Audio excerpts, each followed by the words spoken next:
Thank you, everybody, for joining us today. This is an HR series webinar. The future of work is hybrid, transforming the workplace. Today's presenter is Wendy Farrell. She's a leadership employee development expert. This session will be recorded. I'll post a link to the recording on the webinar page of our website, cpshr.us/webinars. Give me about a day or so to do that because it takes a minute to process. In order to ensure high quality recording, all attendees are in listen only mode.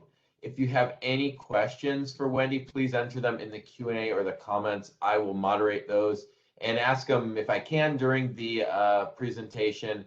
And if not, we'll get to them to the end. If you have any questions with technology, please feel free to message in as well, and I can help you troubleshoot just via the chat. That's about all I have. Let's get started. Wendy? All right. Thanks, Jason. Appreciate it. So welcome, everybody. This is certainly a popular topic these days, and I've been asked to create a few different types of trainings, seminars, webinars around this topic. Some straight up for management and how they're going to create this hybrid culture. Some for all audiences, like today, whether you're a manager, an employee, team member, colleague, whatever it is that you do, there'll be some great information in here today to give you some new ideas and strategies about how this can work well for everybody.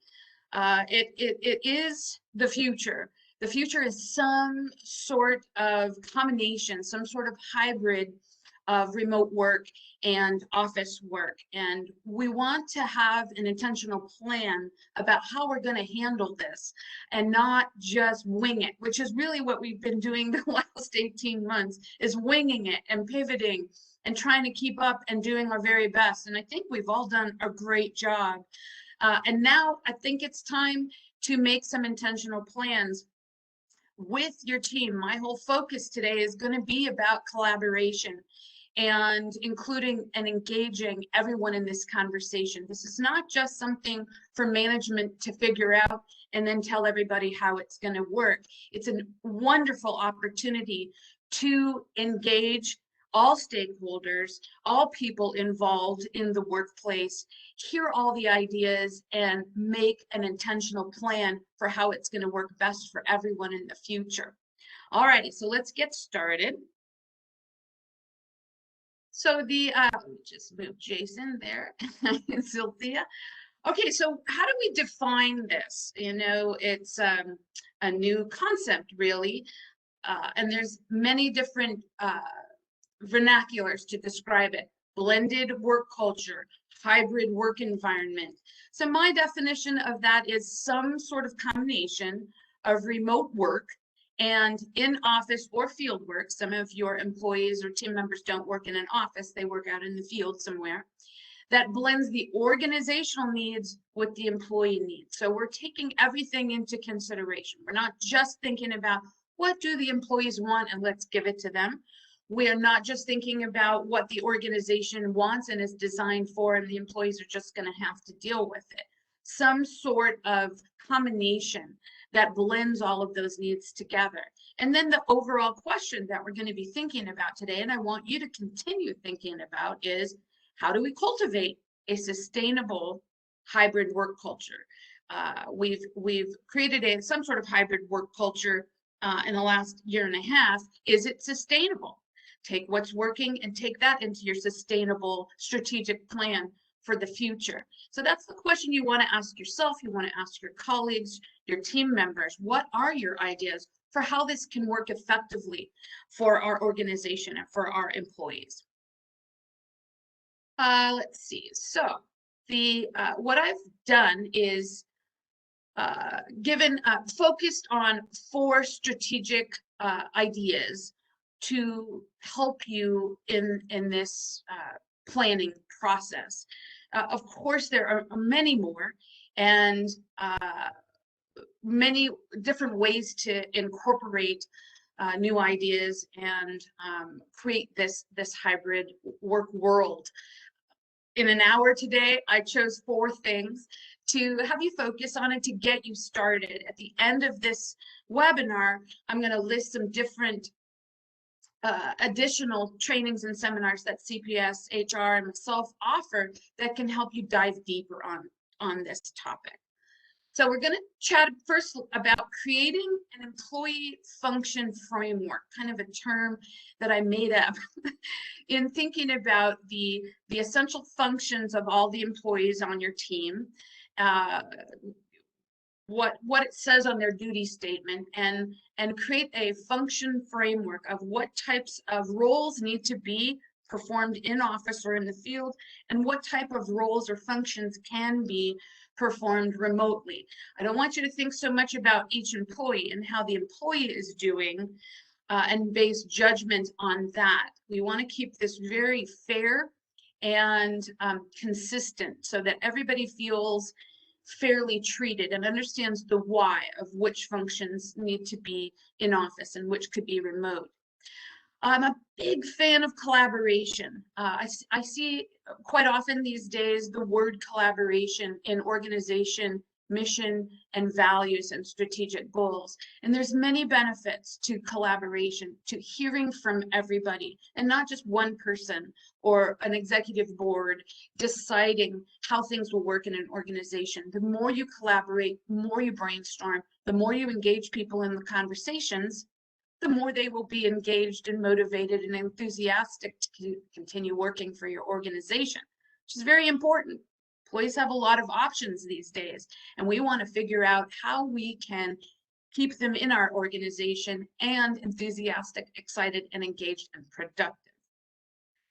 Then we're going to look at what I call team shared agreements. Shared agreements are just agreements between two people or a group of people about how things are going to operate. And if you create those together, it also becomes an accountability tool for you.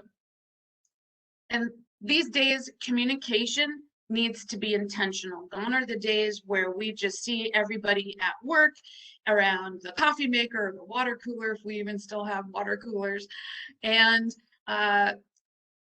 seeing each other and checking in just off the cuff.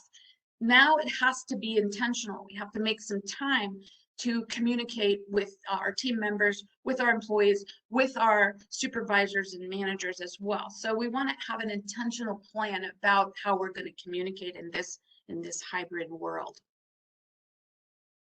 So I'm also a big fan of emotional intelligence. It's one of my favorite things to teach and discuss, because in the learning environment, which is what I work within, you need to engage your emotional intelligence to learn, to understand what your perspectives are, to open your mind to other perspectives, to exert self-control and self-management, and to build relationships. And that's what emotional intelligence is all about.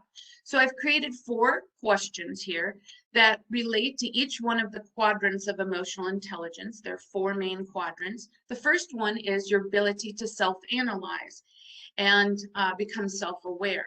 So I want everyone in this class to think about, what is your mindset on remote work? Probably walked into this this work world with an opinion on whether people can work effectively remotely or not. Do you have an opinion one way or the other? And has it shifted because of COVID and the way we've been working in the last year? So that's the first quadrant of emotional intelligence, self-analysis and becoming aware of what you think and why you think it. And the second quadrant is your ability to self-manage and exert self-control. Sometimes we don't want to be open-minded about new things. And so I ask, are you willing to at least be open-minded? Doesn't mean that you have to accept the results or agree with everything that is decided. But are you going to be open-minded at least about options, about compromising? And as long as strategic objectives for the organization and productivity metrics are being met, yes, that's very important. We're not just going to let people work remotely if they're not hitting strategic objectives and productivity metrics. So are you willing to be open-minded if that is the end result as well? More open-minded about how that's going to work. So the third quadrant of emotional intelligence is your ability to understand others, your empathy skills. I believe that we're all born with a certain amount of empathy and ability to understand other perspectives, but this is a skill that you can build and become better at. And so engage your empathy. How can you do it and be able to understand other people's needs and perspectives? It's very important that you have that information so that you can collaborate and build the best new hybrid workplace that will work for everyone. And then the fourth part of emotional intelligence is building those relationships. You still need to do that, whether people are in front of you or sitting next to you at work, whether they're at home or whether they're remote or on video or on the phone or however it is, you still need to build those relationships. And you need a plan for how you're going to do that. It's not just going to happen now. It needs to be more intentional. And how can you build those relationships so that you can work together as a productive team in that hybrid work environment?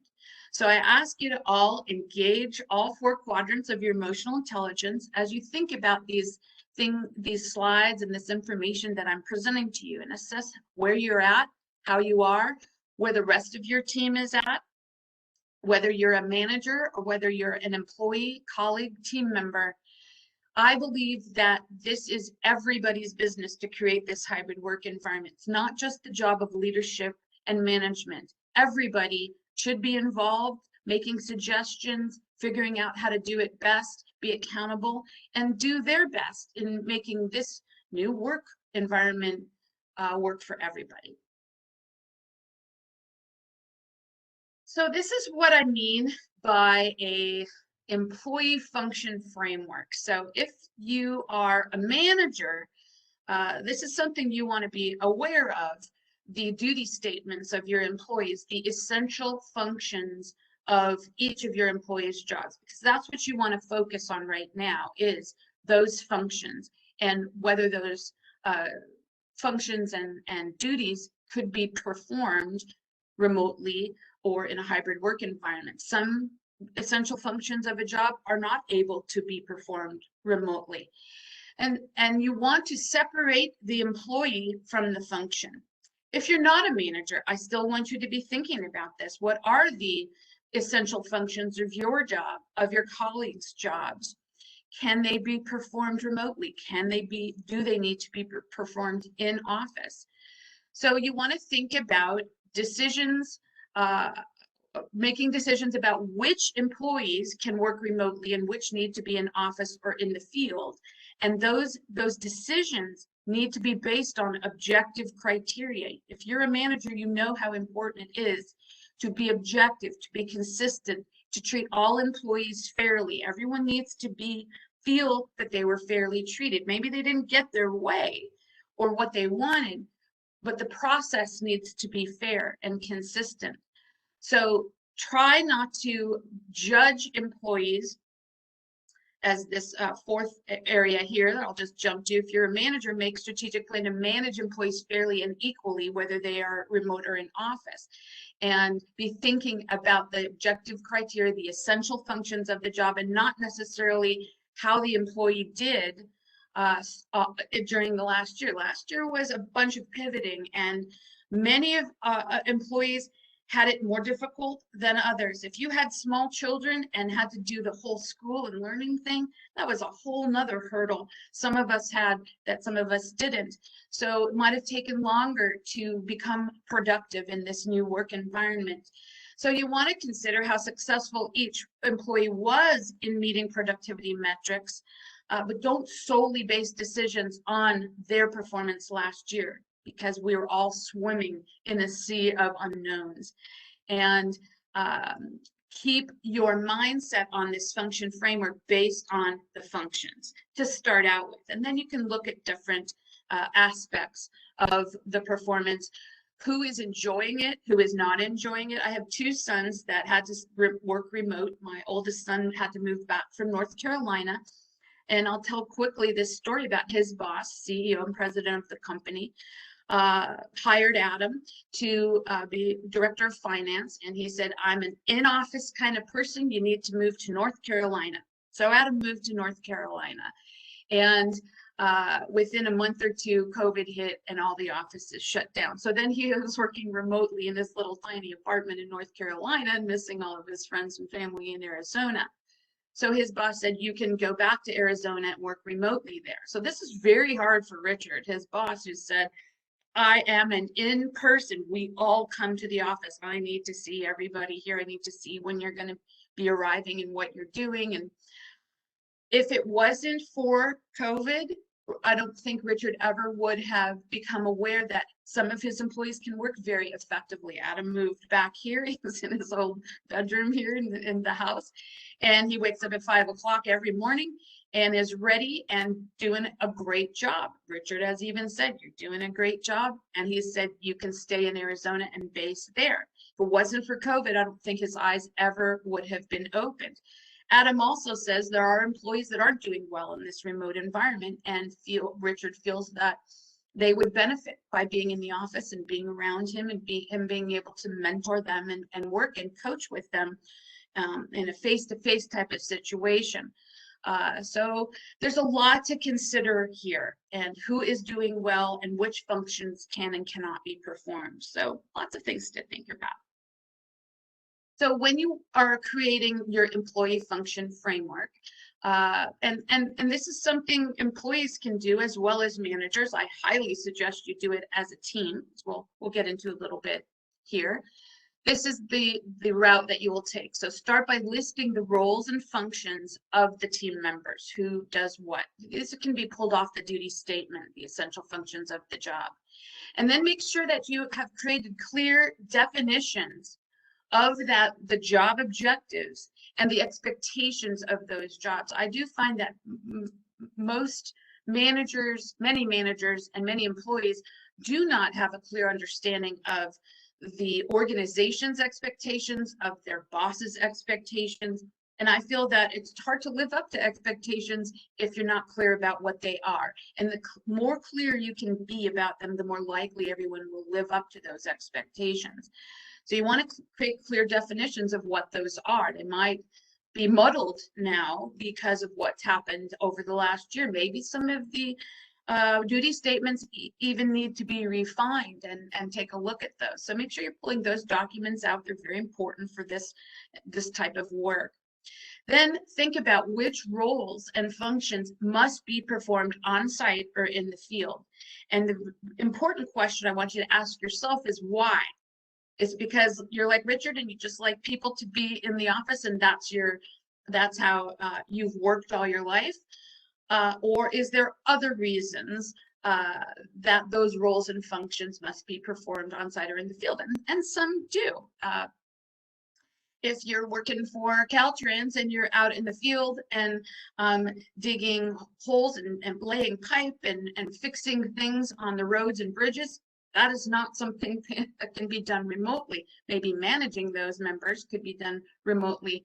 Those essential functions and roles have to be performed in the field. So make sure for whichever roles you feel need to be performed in office or in the field that you have the why very clearly understood for yourself so that you can explain it to anybody else who might not be clear about why it is that they need to come into work or not.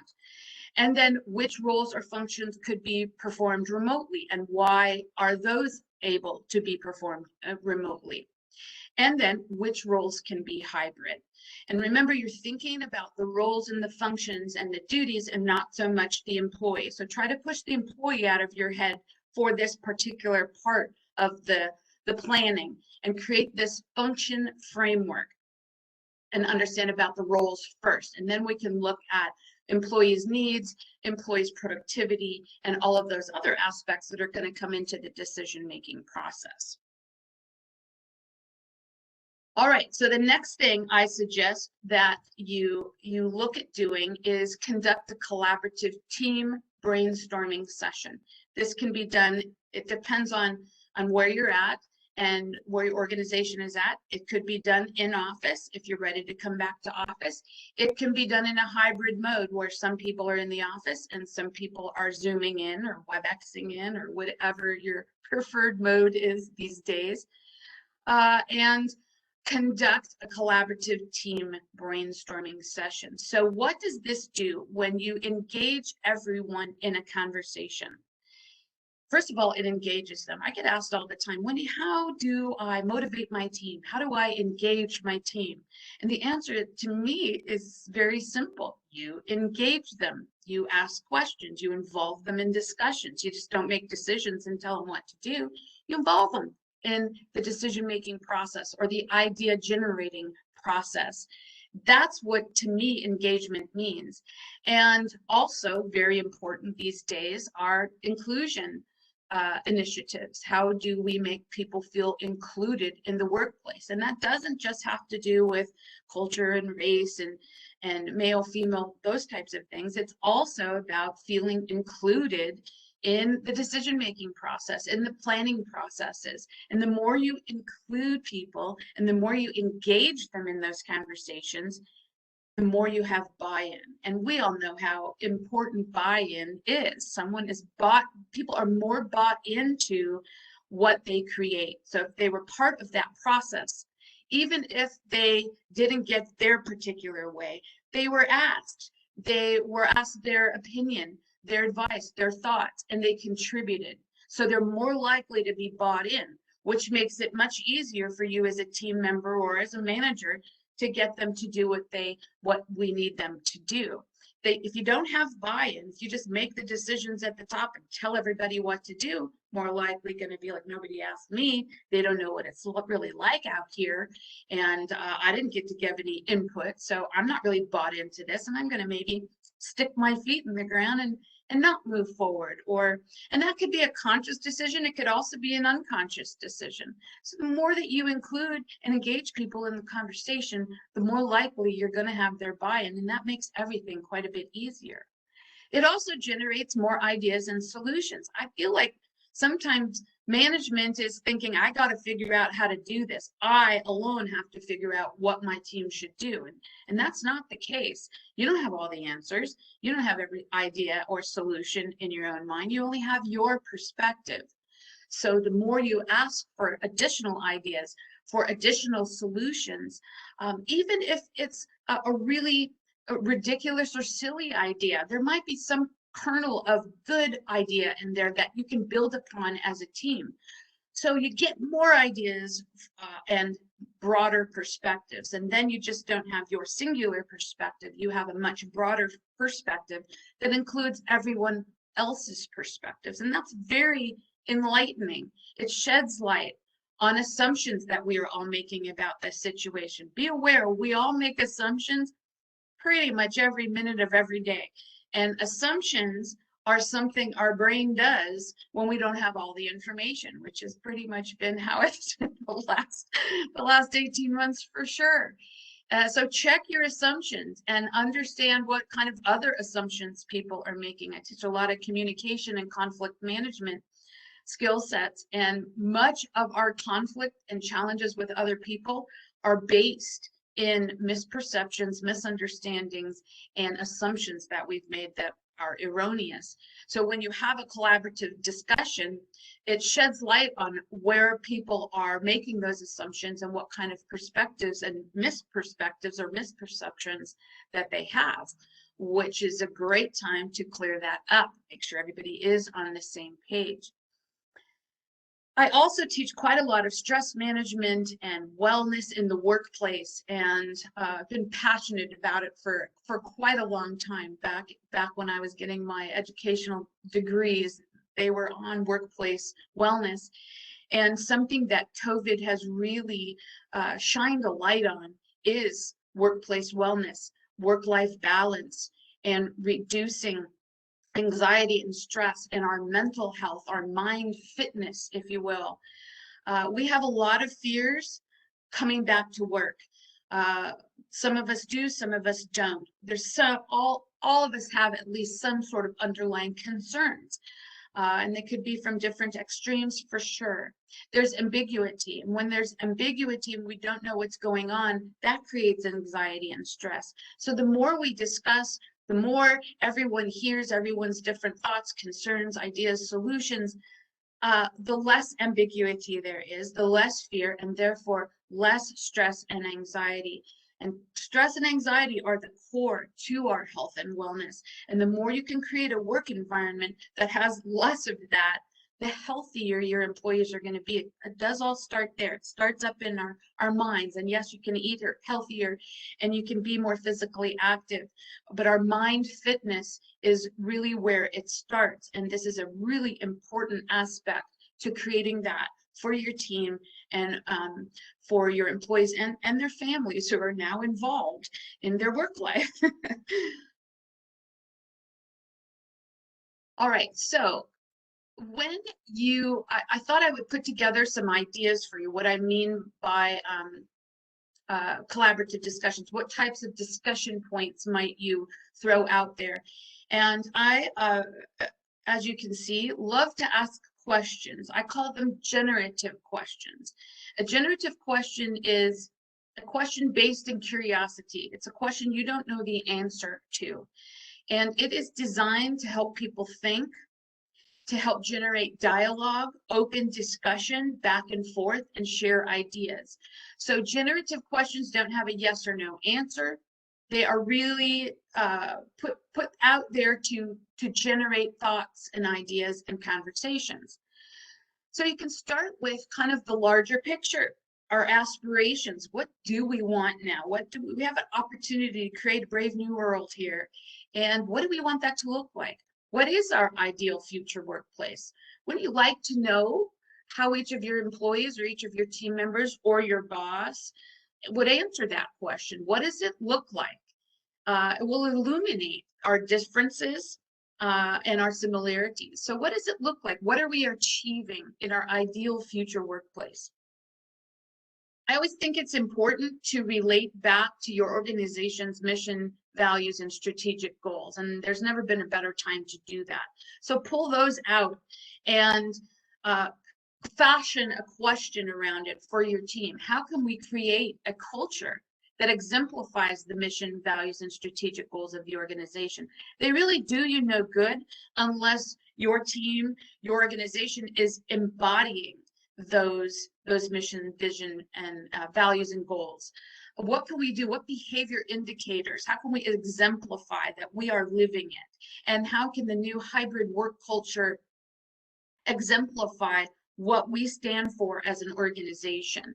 That's an excellent question to get everybody thinking about it. You might even pose these questions ahead of time, send out an email and get everybody thinking about it so that when they come to the meeting, whether it's in person or whether it's a hybrid meeting where some are joining on video and some are in office, or it's all on Zoom or WebEx, that people will have some answers ready for you. These are thinking questions. So you don't always expect people are just going to have these beautiful sunshine answers for you at the top of their head. Some may, some might not. So maybe send these out ahead of time to get people thinking about it. Then I like to pose these questions. What's working well? What went well over the last years? What did we learn? What were the silver linings? What is good for our organization? What is continually working well? And what are our strengths as a team? I tend to like to frame collaborative conversations with a positive focus, an opportunity focus. It's very important to focus on also what we're concerned about and what the challenges were. Just don't want that to be the whole focus of the conversation. That tends to start disengaging people and a spiral downward. So we do need to address what was challenging, what isn't working well. Certainly if you're not meeting your productivity metrics and such, that's a big challenge. No matter where we're working, we need to meet those metrics. So what are we concerned about and what challenges were there? And then shift the conversation to the next generative question about what opportunities are there for improvement, for streamlining, for making our processes easier for ourselves, for our customers, for our consumers, and for all of our team and staff. Those are just some good generative question. Remember, a generative question doesn't have a specific answer. It's designed to get people to start thinking about it, to generate thoughts and dialogue and conversation. So you want to be very open-minded when you ask a generative question, and be ready to listen with that open mind to the answers that you get. Any thoughts or questions at this point? Anyone typing in the chat box there, Jason? Anything? No, you're good. Keep going. All righty. So as a trainer, I used to teach the basic supervision course. It's 80 hours long. It's 10 days of class from 8 to 5 in the morning. So it's was an intense type of course. I absolutely loved every minute of it, but quite a daunting course to teach and a daunting course to take for sure. Back in the day, we did it in person. And so I'd have 30 people in a room, and I needed to start my day, my 5-day week with this group to create a good learning environment. That's very important to me. I'm there for the learning, the teaching, and the understanding, and I need to create a learning environment where everyone can be their best and learn the most. So I always did a shared agreements on the first day. How can we together create a great learning environment? How can we demonstrate respect to each other? What do we do about our devices and our phones and communicating with the outer world while we're in class 8 to 5? Remember, I'm pulling new supervisors off their new job for 5 days in a row. They had a lot of other stuff going on, and I understood that. So we as a team needed to make these agreements so that the learning would be the best it could be. It also becomes this accountability tool when someone transgressed with their phone or with disrespect or weren't listening to or participating in the group discussions. It was a tool I could then hold them accountable. Hey, remember our shared agreements with regard to cell phones. And that's all I had to say. I didn't have to come in and be a police person and you know, be authoritarian, which is not my style. And really nobody wants to be in a classroom with someone who's coming at you like that. So I think this skill, this strategy works well in the team environment. So use this time of transition and change to create some new team agreements. Maybe you've had team agreements before, maybe not. So this would be a great time to introduce them and or revise them. And what do we as a team agree to do to be productive, to hit our metrics?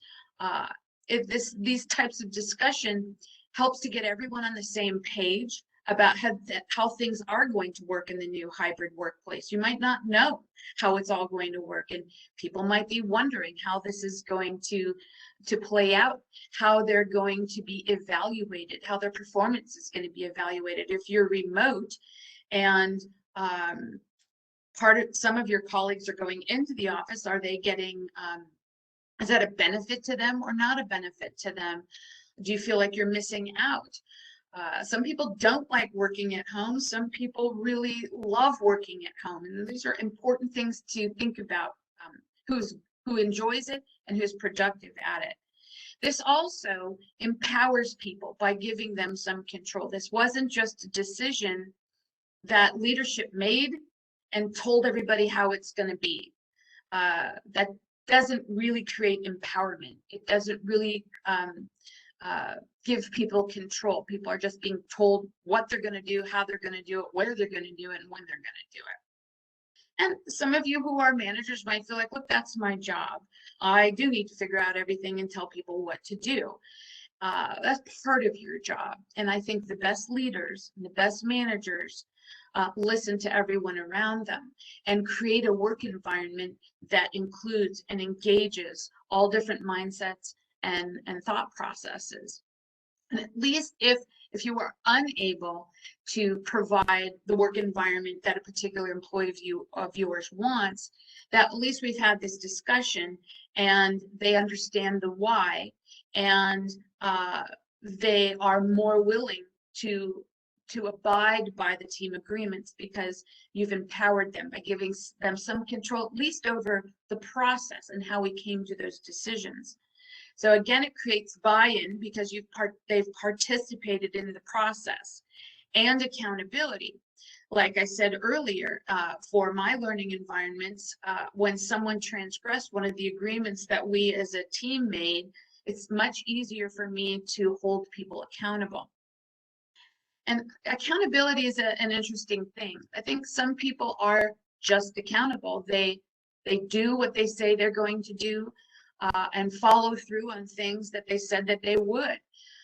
And not everybody has this skill set. And I believe it's a skill set that you can get better at. It's not just something you have or you don't have. And many ask, how do I hold my employees or team members accountable? And especially if someone that you work with and you're not their boss isn't being accountable. They tell you one thing and then do another, or they tell you they'll get something done and then they do not. How do you hold people accountable? And the answer, again, is pretty simple. You hold them accountable. It's not always the easiest conversation, but it's easier when they've already made the agreement to do what they said they were going to do for their team.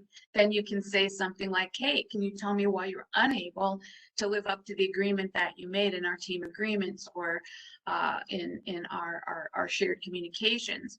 It becomes a bit easier for you to do. It also builds team cohesiveness. If you're working together creating the plan, then it's going to be easier to work together and make yourselves more cohesive. Right now is a great time for team building and creating that team cohesiveness. As you create your new work environment, you do it together. It in and of itself is a team building activity. Team building can look like anything. When someone asks me to do a team building for an organization, I'm like, what is it that you're trying to achieve here? Is it fun and camaraderie?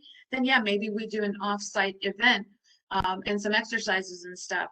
Is it we need to figure out how to work together? Is it more about communication skills? How do we create this team cohesiveness? And goes back to creating those shared visions and shared goals. We are all on the same page about where we're going and about how we're going to get there. So this in and of itself makes a great team building activity. If you're looking for an idea to do as a team building, suggest it to your boss. And if you're a manager, suggest it to your team. It's a great opportunity for team building. So again, I gave you some ideas that you might look to discuss in your team shared agreements discussion. What are expectations? You as a manager, let your team members know. These are the things I expect of you as my team members, colleagues for each other, how you're going to communicate to me, how you're going to communicate to each other. What are those expectations that you have for your work environment? If you're a manager, or if you work on a team that has not delineated those expectations, this is a great time to do it. Remember, it's easier for people to live up to the expectations if they know what those expectations are. And it's possible that you shared the expectations with team members when you onboarded them, when they first started working for you, or when you became the manager. These things need to be reiterated. Want to consistently remind team members and each other and bosses to employees what the expectations of your work culture are.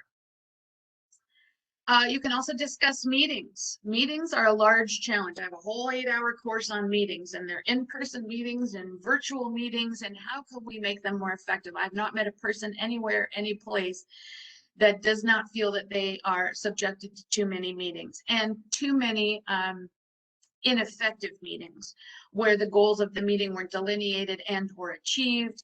Long talkers kept talking, other people didn't get to contribute, we didn't get to anything, all the agenda items, there was no agenda, people were late, and when people were late, we started over to reward their late behavior. I mean, what are the expectations here for your meetings? How do we make our meetings more effective?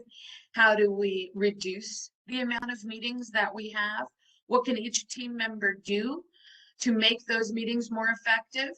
What strategies are there? And I bet you'll come up with quite a lot of great ideas from your whole team, and get really good at conducting and executing those meetings. What are our agreements on communication? This is a little bit more nebulous now. Does your boss expect you to be on IM and available every single minute of the day? I think some employees assume that their boss expects that, and honestly, that's not the most realistic expectation. So if your boss sends you an IM or a text or a phone, leaves you a message or sends you an email, what is the expectation on when you will return that communication? Within the hour, within the day, within 24 hours, within the week? They all vary. If you as a team deal with the customer or the consumer in California, what is our response time? If someone sends an email into our organization or makes a phone call and leaves a message, what's our response time? Everyone should be on the same page about that. It's within 24 hours. It's by 5 o'clock end of day today. So your communication is a great way to make sure we're all on the same page about how we communicate and when. What about our schedules? Who is going to be working remotely? Who is going to be coming into the office? Can we be flexible? For those that have to come into the office, can we be a bit flexible with their schedules? Some schedules, there is no flexibility. But remember, open your mind to how you could be flexible. People working at home, I know for myself, sometimes I might have my best ideas at 10 o'clock at night, and I sit down and I focus on that. If you have a customer facing job, then yeah, you probably have to be more ready between 8 and 5 and be available. If you're creating content or doing something that could be in the off hours, that could be whenever. So how flexible could you be? If someone did work a few hours more at night, would you be okay with them having a few hours off in the daytime when they have to deal with kids and meals and school and all of that? Accountability. How should we as a team hold each other accountable? A fabulous generative question to ask all of your team members. The more they participate in that accountability discussion, I think the more likely they will be accountable. Technology is a big deal. We all just, we're probably dog paddling with our head just above water, trying to figure out the technology to bring us into this new world. I know I did. I learned all the video tools out there, and technology is not my thing, but I mastered it and I got better at it. I got new equipment. I got better broadband. I got some new apps that helped me, and I definitely built those skills. And so what do you as a team need as technology to make yourselves more productive, whether you're in office or whether you're at home? Everyone needs to know about that and then figure out what we need to get and where. Then one of the most important things in this whole discussion that I think we all need to focus on is what are our performance and productivity metrics. And you want to be shifting how you evaluate someone's performance and productivity from time spent in the office to actually outcomes and what they're doing and producing. And I'm going to discuss that a bit more in the next slide. I see a dot in the chat box. Is there any questions there, Jason? It's just about getting slides. I'll respond to it. You're good. All right. I will leave it to you to interrupt anytime there's a question then. But I always like to make time for questions because I think that adds to the interest of the discussion and the presentation for sure. All right, so a little deeper into performance and productivity metrics. Very important to create or establish the same performance metrics for evaluating successful performance for everyone, for in-office or remote workers. It's all the same metrics. You want to shift the evaluation of the work from what you see that employee is here at 8 o'clock. I see that they are sitting at their desk working all day long, so I am assuming that they're being productive, which might not be the case.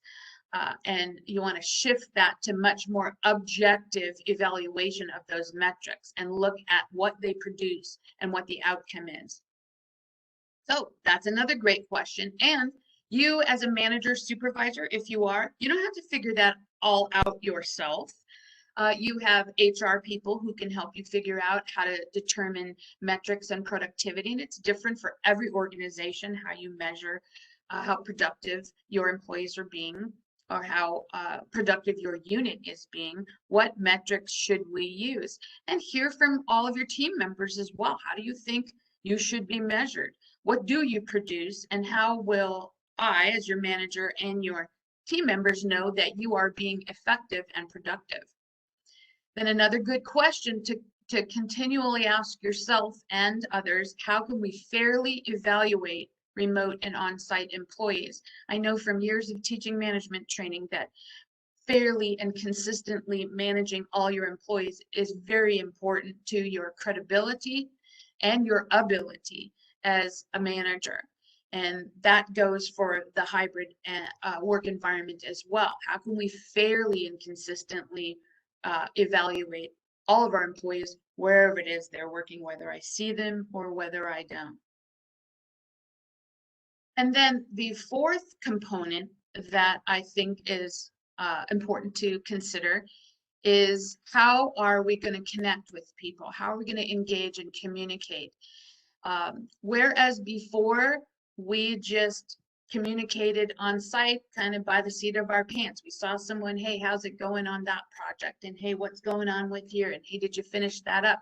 Because you see them. And that's a lot of how we did communicate. I think now we need to just make these intentional. We still need to connect with people, whether they're in the office or not, and make that an intentional plan. And for everybody, not just managers to employees, employees to bosses, but everyone. How can you intentionally connect with your colleagues? You work with them, you are a team. Whether your work is more siloed or not, you still have colleagues, you're still part of a team, you still share the same type of productivity goals and such. So how do you best connect with your colleagues?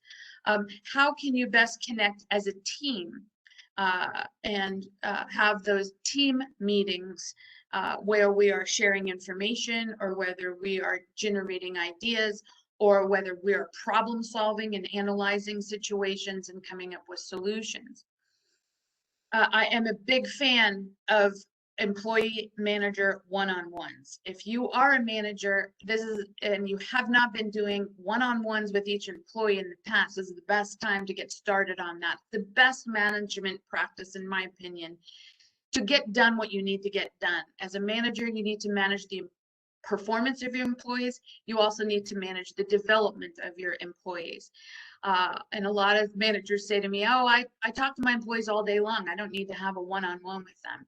And that's different. This is a focused conversation on what's going well, what is challenging them, what do they want to work on, what skills do they want to develop, and how can you assist them. It's an opportunity for you to document that you've been communicating. It's an opportunity for you to give feedback, recognition feedback. Hey, you're doing a great job here. I see your effort there. Nice work. Build confidence. That's part of developing an employee, is building their confidence. And then an opportunity to give them improvement feedback. Here's an area I see where we can build your skills. What do you think, and what ideas do you have for pursuing the development of this skill set? And then the next one-on-one, how did you do on that? And can you tell me why you were unable to do what you agreed to do in our last one-on-one? It becomes an accountability tool for everybody. So if you're an employee and not having one-on-ones with your manager, ask for it. Can I have some time set aside once a month, once every 2 weeks? It doesn't have to be every week, and it doesn't have to be for hours at a time. Really important tool for everyone to use for good functionality. How about virtual office hours? Just set a couple hours, maybe once a week, where you just have an open Zoom or WebEx call or Teams, and anyone can just jump in and say, hey, how's it going? I have this question, or what's going on. Any of your colleagues, or maybe in different units or parts of your organization, can come chat with you as well. Executive leadership and boards need to be communicating with each other at this time. And if they're not, maybe ask for it. Hey, let's get our ducks in a row as we start communicating with our teams and such. Where are we at as an organization? Virtual town halls are a great idea for disseminating information, letting all employees know where the organization is at, what they're doing. Newsletters are another way to intentionally connect with people. You could have a team newsletter, a unit newsletter, or a whole organization newsletter or blog. And how are we going to intentionally connect with our customers and consumers? That might have shifted how we communicate with our customers and how we're going to intentionally do it well and meet their needs, because in the end, that is who we are serving. Everything that we're doing does have some sort of end user, customer, consumer, whether it's in-house within your division or whether it's more straight facing the actual consumer. With your intentional connects, here are some tips. Make sure to use a wide variety of communication methods and not just your favorites. We all have our favorites. Some of us are verbal communicators, and so we like to talk on the phone. Some of us are written communicators, and we would prefer to communicate in writing. So get out of your comfort zone and get good at all of these different things. The more you are comfortable with all the types of communication methods your organization and society uses these days, the better communicator you're going to be. If you only like to communicate in the written form, you're missing out a lot of verbal communication benefits. And incorporate more formal and informal connects into your communication plan. So even checking in with an employee on a text message is a quick, intentional connect. It's just not as formal as maybe a one-on-one meeting or a team meeting. So much of our communication effectiveness has to do with being able to see someone. You can see me today, I can't see you. I don't know if you think I'm funny. I don't know if you think this is resonating. I don't get to see your heads going like this or your arms going, what is she talking about? I have no feedback because I can't see you. This is a presentation. It's not really a interactive communication as a lot of my trainings are. We're much more interactive. So I highly suggest, as often as you can, if you can meet in person, that gives you the whole picture. You get to see body language, you get to hear tone in the voice and such, in addition to the words people are using. So turn on your videos as often as possible. Always give people an advance notice. You don't want a surprise video call. We all have to be video and camera ready. Let people know. Just use that tool more often, and you will be able to get more of the full communication because you'll be able to see their body language and hear their tones and such. You can also do a virtual call just with audio. You can talk on the phone, you can email, you can text, instant message. There are a lot of group apps out there. One's called GroupMe that I've had a few organizations use to communicate in a more social atmosphere, talking about different things they're doing or recipes they're making or fun things like that to improve that camaraderie, but we're not taking up our more formal lines of communication like our email and such. So we kind of separate the social aspects of how our team communicates with the more business aspects of how they communicate. Newsletters, website, blogs, social media, lots of ways to be communicating. Some would be appropriate, not maybe all of them, but open up your methods for intentionally connecting with your team members. Very important, even if it's a one-on-one, hey, let's talk tomorrow about this project. Is 10 good for you? Yes. Use a calendar invite. I'm embarrassed to say I let that go one day and I'll remember it and no, I forgot. And so someone had to call me and remind me that we were on the call. And if it had gone onto my calendar, my phone reminds me, my computer reminds me, and we all need those reminders right now. So even if it's a very casual communication, if you've set a time for it and the expectation is you'll be ready, do a calendar invite so we can all be reminded that we have those things on our calendars. And again, like I said earlier, use video or in-person methods often to allow for the full conversation, including the nonverbals of tone and body language. But I leave you with thinking about that creating the future hybrid work environment is a team effort. It's not just management's job, it's everybody's job to figure out and make suggestions and give ideas for how this can effectively happen. We all need to engage each other. We need to engage management. Management needs to engage employees. We need to engage each other and ask those questions. We need to analyze. How did things go the last year? What is working well? Analyze your challenges and start to problem solve and process improve so that we can achieve what we need to achieve. We need to collaborate together and get ideas from each other. No one person has the answers here. And the more we brainstorm and hear from each other, the more we are engaging people in the process and the better ideas we're going to get.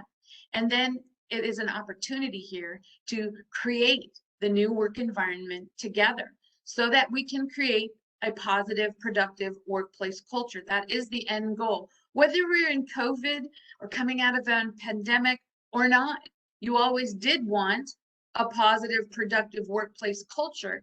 Now's the time to get intentional about that. We want to keep employees and not have them move on to other places. We want to create this great culture where it's enjoyable to go to work and work with other team members, where we are, it's positive and opportunity focused, and we are productive. We are hitting the metrics we need to be hitting. That's the kind of environment everyone wants to work within, and we do have the opportunity to create that together. And so that's the note that I want to leave you on. I want to also remind you that CPS has a lot of additional content and trainings in 1-hour sessions, in 8-hour sessions, in several day sessions that will expand upon this. This is definitely an overview, and we can definitely dive deeper with your organization. I just did a course called Management Strategies for a Hybrid Workplace that is more focused on what leadership and management can do, how you can develop your team in this new hybrid workplace, and whether some are remote and some are in office. You know how I feel about emotional intelligence, and I could talk all day about that. I do have an 8-hour course on emotional intelligence. I also have a 1-hour course on it. Everyone in your organization amps up their emotional intelligence right now. It's going to be more effective conversations for sure. Strategic conversations. How can we have conversations that are strategic, that achieve the goal we have for them? Workplace wellness is really important right now, and how can we help our employees manage their stress and manage their work-life balance, whether they're remote or coming back to the office or not? It's a great time for process improvement. There's a lot of techniques and strategies for improving processes, and strategies and techniques for managing all of the changes that are going on in our world right now. So I thank you very much for attending on behalf of CPS HR and Jason in our marketing department. I have a few minutes for any kind of questions if you want to pop them in the chat box or even unmute. Anything there, Jason? Nothing that's popped up, but if anybody does have questions, when we end the session, it will ask you for any additional questions. If you do have any, you can type them in there and I'll send those over to Wendy. And like I said, if you want to forward this presentation on to one of your colleagues or managers or anyone in your organization, I will be available online for you to do so.